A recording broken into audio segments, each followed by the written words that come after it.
ইয়া আইয়ুহাল্লাযীনা আমানুত্তাকুল্লাহ, ও ঈমানদার বান্দাগণ, তোমরা আমি রব্বুল আলামিনকে ভয় করো। কেমন ভয় করবা সে কথাও আল্লাহ বলে দিয়েছেন, হাক্কা তুকাতিহি, যেইভাবে ভয় করলে ভয় পালন হবে, যেইভাবে ভয় করলে তুমি আমার আদেশগুলো মানতে পারবা, ওইভাবে তোমরা আমাকে ভয় করো, ভয় করার মতো করো। ওয়ালা তামুতুন্না ইল্লা ওয়া আনতুম মুসলিমুন, খবরদার খবরদার, মুসলমান না হয়ে কোনোদিন কবরে আসিও না।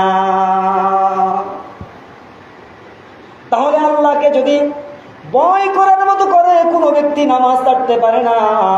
কারণ কি, আল্লাহ তাআলা নিজে কোরআনের মধ্যে বলেছেন, ওগো হাবিব, আপনি নিজে নামাজ পড়েন, আপনার পরিবার পরিজনকে নামাজের কথা বলেন। ইয়া আইয়ুহাল্লাযীনা আমানু, অন্য আয়াতের মধ্যে আল্লাহ তাআলা ঈমানদারদেরকে বলতেছেন, ইয়া আইয়ুহাল্লাযীনা আমানু, ও আমার ঈমানদার বান্দাগণ, কু আনফুসাকুম ওয়া আহলিকুম নার, তুমি নিজে বাঁচো, তোমার পরিবার পরিজনকে বাঁচাও। কোথায় থেকে বাঁচাইবা? ওই আগুন, যেই আগুনের ইন্ধন হবে মানুষ এবং পাথর। দুনিয়ার মধ্যে আমরা আগুন ধরাই, তখন দুনিয়ার আগুনের ইন্ধন হয় কাঠের লাকড়ি, বিভিন্ন ধরনের ইন্ধন আছে, কিন্তু জাহান্নামের আগুনের ইন্ধন হবে কাঠের লাকড়ি হবে না, ওই আগুনের ইন্ধন হবে মানুষ এবং পাথর। প্রশ্ন করতে পারেন, হুজুর, বুঝলাম মানুষ গুনাহ করার কারণে জাহান্নামের আগুনে জ্বলবে, পাথরগুলো কি অপরাধ করেছে? তাহলে শুনে রাখেন, দুনিয়ার জমিনে এমন কিছু কাফের মুশরিকেরা আছে কিনা যারা পাথরের পূজা করে? আছে না নাই? তারা পাথর দিয়ে মূর্তি বানিয়ে ওই মূর্তির পূজা করে।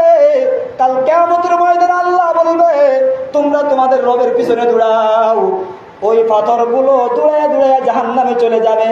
আর দুনিয়াতে ওই পাথরগুলোর অনুসারী যারা হয়েছে তারা সকলেই কাল কিয়ামতের ময়দানে জাহান্নামে চলে যাবে।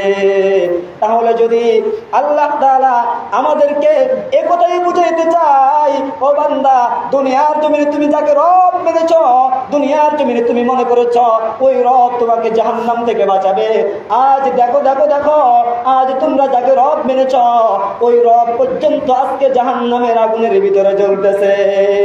ওই রব যদি জাহান্নামে যায়, ও বান্দা, তোমার কি হালত হবে একটু চিন্তা করে দেখো।